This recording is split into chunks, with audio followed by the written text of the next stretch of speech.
మీ అందమైన ప్రయాణం ప్రారంభించండి. 39 మీరు తల్లిదండ్రి అవ్వాలనే కలలను సాకారం చేయడానికి సహాయపడుతుంది.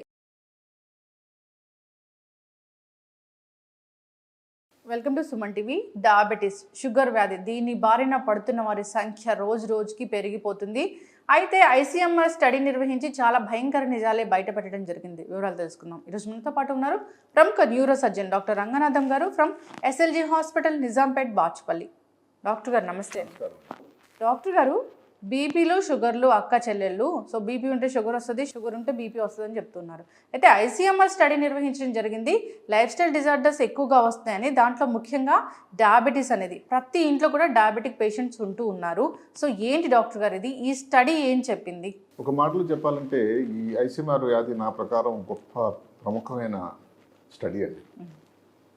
అదేమిటంటే ఒక 2 సంవత్సరాల పాటు ఎంతో వ్యయ ప్రయాసాలకు వచ్చి భారతదేశంలో మూల ప్రాంతాలకు వెళ్ళి 31 రాష్ట్రాలు, కేంద్రపాలిత ప్రాంతాల్లో ఈ స్టడీ చేసి గ్రోత్ సర్వే చేసి వచ్చిన ఫలితాలు. అంటే దాని ముఖ్యతని లాన్సెట్ అని ప్రపంచంలో అత్యంత ప్రముఖమైనటువంటి ఒక జర్నల్ ఉంటుంది. ఆ లాన్సెట్ జర్నల్లో ఇది ప్రచురించబడింది. దానితో అసలు దేశమంతా కూడా ఒక చాలా అలర్ట్ అయింది. ఎందుకంటే దానికి చెప్పాలంటే దగ్గరలో భారతదేశంలో డయాబెటీస్ అంటే మధుమేహం వ్యాధి తాలూకా ఒక ఉప్పెన వస్తుంది, ఒక సునామీ రాబోతుంది అనేటువంటి ఒక సూచన, ఒక ప్రమాద ఘంటికలు కనబడుతుంది. దీనికి కారణాలు ఉన్నాయి, ఏదో భయపెట్టే ప్రయత్నం ఎవరిని కాదు. ఇప్పుడు 4 సంవత్సరాల క్రితం భారతదేశంలో ఉన్న డయాబెటిక్స్ వ్యాధి వాళ్ళ సంఖ్య అంటే 2019లో 70 మిలియన్ ఉంది. 4 సంవత్సరాలు అంటే 2023 సంవత్సరానికి మొన్న స్టడీ అయ్యే సమయానికి 100 మిలియన్ దాటింది. అంటే 10 కోట్లు. అంటే ఎంత శాతం?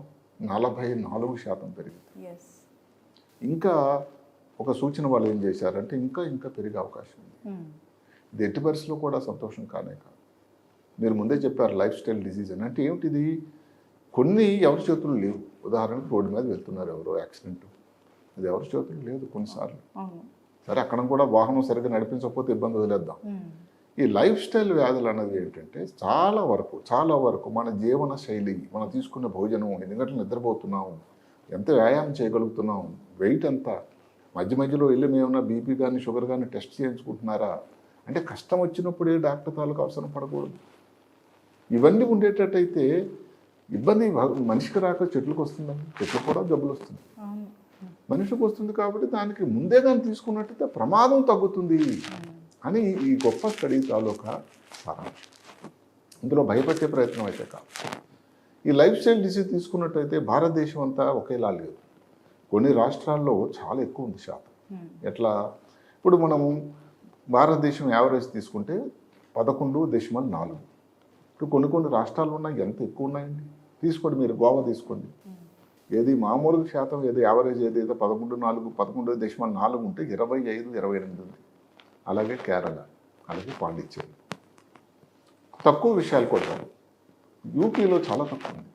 ఉత్తరప్రదేశ్లో అంత పెద్ద రాష్ట్రం, అంటే జనసామర్థ్యం ఉండే రాష్ట్రం. కారణాలు సరే తర్వాత విశ్లేషణ ఉంటుంది. అక్కడ 4 దేశములు ఉన్నాయి. మధ్యప్రదేశ్లో కూడా ప్రమాదం అంతే. అలాగే కొన్ని ఇంకా తమిళనాడులో కూడా. దీనికి వాళ్ళు లోతుగా కారణాలు విశ్లేషణ చేశారు. అదే కాకుండా ఇంకొక మాట ఉందండి ఇక్కడ, ప్రీ డయాబెటిక్ స్టేటస్. అది చాలా ముఖ్యమైన మాట. అంటే డయాబెటీస్ వచ్చేటువంటి అవకాశం ఉండే పరిస్థితి. దీని గురించి 2 మాటలు చెప్పుకుంటే, ఏమిటి ప్రీ డయాబెటిక్ స్టేటస్? నార్మల్గా షుగర్ అనేది ఫాస్టింగ్లో చేస్తే 1 వరకు ఉన్నాను. అది కానీ ఏ కారణాంతరం వల్ల కానీ 126 వరకు ఉంటే వీరికి డయాబెటీస్ వచ్చే అవకాశం ఉంది అని. ఇది కూడా ముందు భావితరాలకి, భారతదేశ జనాభాకి ఎంతమందికి ఇంకా డయాబెటీస్ పెరిగే అవకాశం ఉందని చెప్పడానికి ఒక మంచి సూచి, ఇండెక్స్ అన్నమాట. అది కూడా చాలా బాగా చెప్పారు వాళ్ళు. ఇప్పుడు ఈ మనం ముందు చెప్పుకున్నటువంటి ఈ గోవా లేకపోతే పాండిచ్చేరి, ఈ స్టేట్ తీసుకోండి. ఎక్కడైతే డయాబెటీస్ వ్యాధి తాలూకా శాతం చాలా ఎక్కువ ఉంది చెప్పుకున్నాం మనం. అక్కడ అదృష్టవశాత్తు ఈ ప్రీ డయాబెటీస్ స్టేటస్ వాళ్ళకు పర్సంటేజ్ శాతం తక్కువ ఉంది. అంటే అక్కడ అర్థం ఏంటి? వాళ్ళు ఏం డిసైడ్ చేశారంటే అక్కడ ఉన్నటువంటి డయాబెటీస్ వ్యాధి అదుపులో ఉంది, కంట్రోల్లో ఉంది. ఢిల్లీకి వెళ్ళండి, ఢిల్లీలో ఈ ప్రీ డయాబెటిక్ స్టేటస్ డయాబెటిక్స్ వచ్చిన వాళ్ళు సమతూకంగా ఉన్నారు. అంటే సమస్య అక్కడ కొంచెం తక్కువే ఉంది. సర్ప్రైజింగ్. ఇప్పుడు మనం పెద్ద రాష్ట్రాలకు వస్తున్నాం. మరి ఉత్తరప్రదేశ్లో అసలు డయాబెటీస్ శాతం 4.8. అంటే మామూలుగా భారతదేశం తాలూకా యావరేజ్ చూసుకున్నట్టయితే 11.8కి చాలా తక్కువ కదా. కానీ అక్కడ ఉండేటువంటి ప్రీ డయాబెటిక్ స్టేటస్ 18.5 ఉంది. యావరేజ్ ఏదైతే ఉందో 15. అంటే ఏమిటి, రాను రాను ముందు డయాబెటీస్ వచ్చేవారి అవకాశం ప్రమాదం చాలా ఎక్కువగా ఉంది. ఎంత మంచి స్టడీ చూడండి. అదే కాకుండా ఇంకొక మంచి మాట కూడా చెప్పారు. ప్రతి ఒక్క డయాబెటిక్ వ్యాధి ఉన్న వ్యక్తులు యూపీలో చూస్తే 4 ప్రీ డయాబెటిక్ స్టేటస్లో ఉన్నారట. అంటే ఏమిటి, ఇక్కడ ముందు ఏదైతే ప్రభుత్వానికి కానీ ప్రజలకు కానీ దాని గురించి ముందు జాగ్రత్తలుగా ఇంకా 2 మాటలు కూడా మనం చెప్తున్నాం. ఎందుకంటే ప్రీ డయాబెటీస్ వచ్చిన వాళ్ళంతా దయచేసి గమనించండి, అందరికీ డయాబెటీస్ రావాలని ఏం లేదు. అది మన చేతుల్లో ఉంది. అక్కడే ఈ జీవన శైలి లైఫ్ స్టైల్ తాలూకు ముఖ్యత. మధ్యప్రదేశ్ తీసుకోండి, అక్కడ ప్రతి ఒక్క డయాబెటిక్స్ వ్యాధితో బాధపడుతున్న వ్యక్తికి 3 ప్రీ డయాబెటిక్ వాళ్ళు ఉన్నారు. ఎట్లా ఉంది వ్యవహారం? ఇప్పుడు ప్రీ డయాబెటిక్స్ వచ్చింది, వాళ్ళకి అందరికీ షుగర్ వస్తుందా? అది కూడా పరిశోధన తెలిపారు. ఏమిటది, 3 భాగాలుగా మనం విభజిస్తే 3లో ఒక భాగంలో డయాబెటీస్ వచ్చే అవకాశం ఉంది. ఒక 3 భాగాలు ఇంకొక భాగం అసలు డయాబెటీస్ రాదు. ఇంకొక భాగం అంటే 3వ భాగంలో ఏమిటంటే ప్రీ డయాబెటిక్ స్టేజ్లోనే ఉండిపోతారు వాళ్ళు. ఈ 2 భాగాలు ఏదైతే షుగర్ వచ్చే అవకాశం ఉందో సరే దానికి కూడా ముందు నుంచే టెస్టులు చేయించుకోవాలి, డాక్టర్ దగ్గర మందులు వాడాలి. ఈ ప్రీ డయాబెటిక్స్ నుంచి కన్వర్ట్ అయ్యి నార్మల్ అయిపోవడానికి ఏదైతే అవకాశం ఉందో చాలా చాలా చాలా మంచి శోధ పరిణామం. అంటే 125, 126 ఉన్నంత మాత్రం డయాబెటీస్ అని ముద్రపోయకుండా జాగ్రత్తలను తీసుకొని, ఏమిటా జాగ్రత్తలను తీసుకోవాలి? ఉదాహరణకు వ్యాయామం చేయాలి, ఎక్సర్సైజ్ రోజుకు కనీసం ఒక 20-30 నిమిషాలు, ఇంటి దగ్గర వాకింగ్ చేసుకోవచ్చు. భోజనం మెయిన్గా ఈ రోజుల్లో భోజనం ఇంటి దగ్గర చేసేటువంటి వీకెండ్లు పాత రోజులు కాదండి. అసలు ఏ రోజు కూడా చేసేటువంటి వర్కింగ్ పీపుల్ ఎవరైతే ఉన్నారో మొబిలిటీ దేశం అంతా ఎక్కడి నుంచి ఎక్కడికో ఢిల్లీ వెళ్తున్నారు, అక్కడి నుంచి మిజోరాం వెళ్తున్నారు, మంచిదే. దానివలన ఈ భోజనం తాలూకా మార్పులు ఏదైతే స్ట్రీట్ ఫుడ్ జంక్ ఫుడ్ ఏది ఉంటే అది తినేసి పరిగెత్తుకొని ఎక్కడ ఆఫీస్కి వెళ్ళాలంటే పరిస్థితుల్లో భోజనం మీద కంట్రోల్ అనేది అదుపు లేకుండా అయిపోయింది. దానివలన ఈ డయాబెటీస్ అసలు నాకు టైం లేదండి, చాలా కష్టం, మధ్యలో ఒకసారి మనం మూన్ లైటింగ్ చేసుకున్నాం.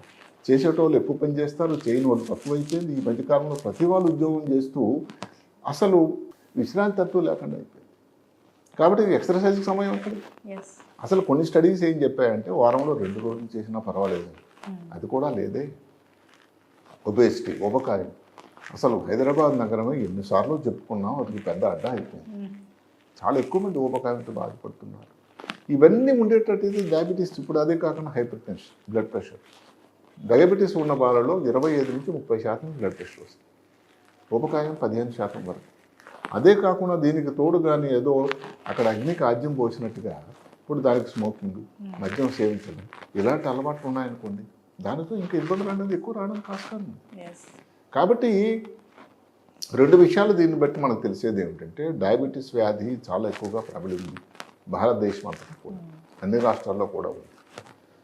ప్రీ డయాబెటిక్ స్టేటస్ కూడా చాలా ప్రమాదకరంగా ఉంది. ఇప్పుడు ఆ స్టడీలో ఏ రాష్ట్రాల్లో ప్రీ డయాబెటిక్ స్టేటస్ ఎక్కువ ఉందో మనకు తెలుసు. కాబట్టి ఆ లోకల్గా ఉండేటువంటి ప్రభుత్వాలు ఆ చర్యలు తీసుకోవాలి. ఎవరైతే స్పాట్ చేశారో ప్రీ డయాబెటిస్ ఉందానికి అక్కడ ఉండే ప్రభుత్వానికి కూడా ఒక బాధ్యత ఉంటుంది. వాళ్ళకి పరీక్ష చేయటం, వాళ్ళ ఆఫీసుల్లో సమాచారం ఇవ్వడం. ఇప్పుడు మిగతా దేశాల్లో జరిగేది ఇదే. ఇప్పుడు ఎన్నాళ్ళు మన డిజిటల్గా ఇది లేనప్పుడు ఏంటంటే మనం భారతదేశంలో అన్ని వెనకబడ్డాం. ఇప్పుడు అనడానికి లేదు. ప్రధానమంత్రి గారు ఈరోజు అమెరికాలో దిగి న్యూయార్క్లో ఒక మంచి మాట చెప్పారు. ఆయన భారతదేశం ఇప్పుడు ఎలా ఉందో నేను అదే చెప్పబోతున్నాను, ఇందులో ఎగ్జాజరేషన్ లేదు, చేయదు, నాకేమీ మొహమాటం లేదు. ఈ రోజున డిజిటల్గా కానీ మిగతా వాళ్ళతో దిగి కొట్టడానికి భారతదేశం తయారైంది. కాబట్టి దాని ఉపయోగం సదుపాయాలని తీసుకొని ముందు అంజవేసి ఇప్పుడు మాటకి ప్రతి దగ్గర కూడా ఆఫీసుల్లో కానీ ఎక్కడన్నా కానీ ఎక్సర్సైజ్ అన్నది ఒక వ్యాయామం అన్నది కొన్ని చోట్ల తీర్చాలి. నిద్ర కోసం సమయం లేకపోతే నిద్ర చాలా అవసరం. తీసుకునే భోజనంలో కూడా ఏదో హాస్పిటల్లోనే కాదు, డైటీషియన్స్, ఈ ఎంఎన్సీస్ మల్టీనేషనల్ కంపెనీస్ వాటి దగ్గర కూడా వాళ్ళ డైట్ని అడ్వైస్ చేసే వాళ్ళు అవసరం, ఎడ్యుకేషన్ అవసరం. ఈరోజు సోషల్ మీడియాలో మీరు ఎంతో ప్రగతి చెంది ఎంతో ఉపయోగకరమైన సమాచారం అందిస్తున్నారు. సోషల్ మీడియా ఇలాంటి ఉపయోగకరమైన విషయాలు చూసుకోండి. అదే కాకుండా మీ ఆరోగ్యం కాపాడమన్నది మీది కూడా ఎంతో బాధ్యత కాబట్టి దానికోసం మీ ప్రయత్నం కూడా చేయండి. ఎందుకంటే డయాబెటీస్ వచ్చిందంటే అందరికీ కాకపోయినా కూడా చాలా ఎక్కువ శాతం మెదడు మీద, నేను న్యూరో సర్జన్గా చెప్పేది, భయపెట్టే ప్రయత్నం కాకపోయినా మెదడు మీద కానీ వెన్నుపాము మీద కానీ నరాల మీద అంత ప్రమాదం లేదు. పాతకాలంలో ఏంటంటే డయాబెటీస్ వస్తే కాళ్ళలో తిమ్ములు వస్తాయి, కాళ్ళలోనే చిన్న దాంట్లు వస్తాయి. నిజం కాదు. మెదడులోనే 2-3 మాటలు చెప్పుకుందాం. మెదడులో ఏంటి కోమా. కొంతమంది డయాబెటీస్ వచ్చి ఏదైతే ఇన్సులిన్ వ్యాధి అన్నది సరిగ్గా తయారీ కాకపోతే పూర్తిగా స్పృహ కోల్పోతారు. లేనిపోని ఇన్ఫెక్షన్ బ్రెయిన్లో వచ్చేదానికి దోహదకారి అవుతుంది. మెనింజైటిస్ అని, యాప్సిస్ అని, ఎన్సెఫలైటిస్ అని, బ్రెయిన్లో వాపు రావచ్చు. ఇప్పుడు అదే కాకుండా స్ట్రోక్ చాలా చాలా కామన్గా అయిపోయింది. ఇప్పుడు చూసినప్పుడు యంగ్ బాయ్ 36 సంవత్సరాలప్పుడు అతనికి స్ట్రోక్ రావడం అంటే ఎంత బాధాకరం అంటే కుటుంబానికి కానీ, సమాజానికి కానీ, దేశానికి కానీ ఎంత ఎకానమిక్ లాస్ అవుతుంది. అదే యంగ్ స్ట్రోక్ అని యంగ్ అని వచ్చింది అంటే చిన్న వయసులోనే స్ట్రోక్. ఒకప్పుడు స్ట్రోక్ 60 సంవత్సరాలు అనేది పోయింది. ఇప్పుడు స్ట్రోక్ అని యంగ్ వచ్చింది. ఇప్పుడు దానివల్ల ఇంకొక మాట ఏమిటి, స్ట్రోక్ వచ్చింది పోనీ ఏదో మందులు చేద్దాం. డయాబెటీస్ ఉన్న వారిలో స్ట్రోక్ వచ్చినట్టయితే దాని నుంచి రికవరీ కోసం కూడా అడ్డకట్ట వేస్తుంది. అలాగే డీజనరేటివ్ డిజీజ్ అని, ఏది neuro degenerative disease, Alzheimer's disease అని ఉంది, హంటింగ్టన్స్ డిసీజ్ అని ఉంది, పార్కిన్సన్ వ్యాధి అని ఉంది. ఇది వయసుతో వచ్చిన మార్పులే కొంతవరకు. మరి భారతదేశం జనాభా 75 సంవత్సరాల వరకు ఉండేవాళ్ళ ఇది ఇప్పుడు చాలా గణనీయంగా పెరిగిపోయింది. 343 మిలియన్లు 60 సంవత్సరాలు పైబడిన వాళ్ళు. అదే కాకుండా ఇంకా 70 సంవత్సరాల పైబడి బతికే లైఫ్ ప్రమాణం పెరిగింది. అలాంటప్పుడు మన ముందు ఈ డీజనరేటివ్ వ్యాధులు వస్తాయి. అక్కడ ఏమిటి మళ్ళీ డయాబెటీస్ వ్యాధి ఉండేటట్టయితే సైంధవుడి మాదిరి అడ్డుపడి ఏదైతే డాక్టర్ల తాలూకా ప్రయత్నం కూడా బొమ్మ అయిపోవడానికి ఆస్కారం ఉంది. ఇలాంటి మెదడుకు సంబంధించి ఇక్కడ వెన్నుపాము కొద్దాం, స్పైనల్ కార్డులో కూడా యాప్సిస్, స్టీమ్ పట్టడం. అదే కాకుండా అక్కడ ఉండే బోన్స్ అంటే గట్టిపడిపోతాయి, ఫ్రాక్చర్స్ అయిపోవచ్చు. స్పైనల్ కార్డు ఉండే నరాలు అట్రఫీ అయిపోతుంది. అసలు ఎంత ప్రమాదం అంటే కాళ్ళు 2 కూడా అచేతనంగా అయిపోవచ్చు. ఒక యాక్సిడెంట్ వస్తేనే కాళ్ళు పడిపోవడం ఇలాంటి జరగవు. చేతులు డయాబెటీస్ వ్యాధి వల్ల కూడా పెరిఫెరల్ న్యూరోపతి సరే మంటలు కాళ్ళు చేతులు కింద నుంచి గ్లోబల్ స్టాకింగ్ అంటాం, ఇక్కడ నుంచి లేకపోతే సాక్సెస్ వేసుకునేది, కాళ్ళు అడుగు వేయలేదు, అసలు ఏం కలిసి ఉండదు, కాళ్ళలో ఫుల్ వచ్చేస్తాయి, కాళ్ళంతా వాపులు ఉంటాయి, అక్కడ చిన్న బోన్స్ అన్ని ఫ్రాక్చర్స్ అయిపోతాయి. అసలు ఇది ఎంత నరకం అనుభవిస్తున్నాను అని చెప్పినటువంటి సన్నివేశాలు. కాళ్ళలో ఉండే రక్తనాళాలు కూడా గట్టిపడిపోయి కాల్సిపోయిపోయి అసలు ఎంత సఫర్ అవుతారో లాంగ్ టర్మ్ డయాబెటిక్స్ ఉన్న వాళ్ళు చూస్తేనే బాధాకరం అనిపిస్తుంది. పోనీ అక్కడతో ఆగిందా? చిన్నపిల్లల్లో కూడా 1,00,000 మంది చిన్నపిల్లలు మన దేశంలో, చిన్నపిల్లలు అంటే 10 సంవత్సరాలు 12 సంవత్సరాల లోపల వయసు వాళ్ళలో 1,00,000 మందికి డయాబెటీస్ వ్యాధితో బాధపడుతున్నారు. దానిని టైప్ 1 డయాబెటీస్ అంటాం. ఇంతవరకు మనం చెప్పుకున్నది టైప్ 2 డయాబెటీస్. ఇన్సులిన్ డిపెండెంట్ అంటే type 1, non insulin dependent diabetes అంటే ఇన్సులిన్ అవసరం లేదు అన్ని వేళ. ఈ చిన్నపిల్లలు వచ్చేది 100% ఇన్సులిన్ తప్ప ఇంకొక ఉపాయం లేదు. దానికేవో జన్యుపరమైన కారణాలు ఉన్నాయి. తల్లికి వచ్చినట్టయితే ఎక్కువ శాతం ఉంది, తల్లిదండ్రులకు వచ్చేటటువంటి ఇద్దరికి వచ్చేటట్టు ఇంకా శాతం ఎక్కువ. తల్లికే కానీ 25 సంవత్సరాల లోపలే కానీ డయాబెటీస్ వచ్చినట్టయితే వచ్చే శాతం 100% అంటే తల్లి కూడా స్క్రీనింగ్ చేయించుకోవాలి. అంటే పెళ్లి ముందు ప్రతి వాళ్ళు మిగతా బాగున్నారా, మిగతా శాలరీ ఒకటే కాదు, కొంచెం ఆరోగ్యం కూడా చూసుకుని దృష్టి పెట్టుకోవడం నేను అనుకోవడం దాన్ని ఒక సముచితమైన సలహా అనుకుంటున్నాను. 100%. పిల్లలు వాళ్ళ స్కూల్ పెర్ఫార్మెన్స్ తక్కువైపోతుంది, జ్ఞాపశక్తి తక్కువైపోతుంది. ఈ బ్రెయిన్లో గ్రే మ్యాటర్, వైట్ మ్యాటర్ ఉంటుంది, అది కూడా సన్నబడిపోతుంది. రాత్రి నిద్ర పట్టదు, మూత్రం కోసం 10 సార్లు వెళ్ళాలి. ఈ పెద్దలకి చిన్నపిల్లలకి ఏమిటి తేడా వాళ్ళు చెప్పలేరు లక్షణాలు. ఏదో ఇప్పుడు పెద్దవాళ్ళు అయితే నాకు ఏదో చక్కెర వచ్చినట్టుందో, బాగాలేదు, ఏదో ఆకలిగా ఉంది అనుకోండి ఏదో తీసుకుంటారు. చిన్నపిల్లలు చెప్పలేని పరిస్థితి. ఇన్సులిన్ తప్ప ఇంక ఉపాయం లేదు. రోజుకు ఒక్కొక్కసారి 4 సార్లు 5 సార్లు. ఎక్కడో పల్లెటూరులో ఇన్సులిన్ స్టోర్ చేయడానికి ఎక్కడ ఫ్రిడ్జ్లో అవన్నీ సౌకర్యాలు ఎక్కడున్నాయి? సరే కేరళలో మిఠాయి క్లినిక్స్ అని పెట్టారు.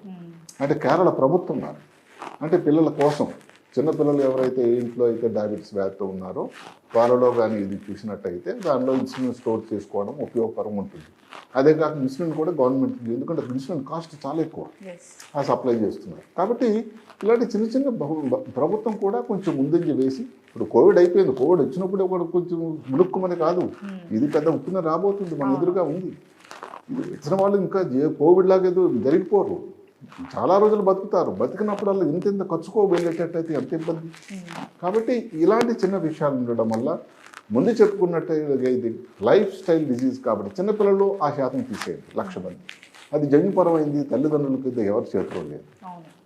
పెద్దవాళ్ళు వచ్చేటువంటివి ఏదైతే డయాబెటీస్ చాలా వరకు మనం తీసుకునేటువంటి భోజనం కానీ, తీసుకునే నిద్ర కానీ, వ్యాయామం కానీ, బరువు తగ్గడం కానీ, మద్యం సేవించడం, పొగ త్రాగడం ఇలాంటి కానీ కదుపులో ఉండేటట్టయితే ఈ ప్రీ డయాబెటిక్ స్టేట్ నుంచి మీరందరూ కూడా హాయిగా డయాబెటీస్ లేకుండా నార్మల్ అయిపోయేదానికి ఆస్కారం. దానికి ఏదో ఒక రోజులో జరగదండి.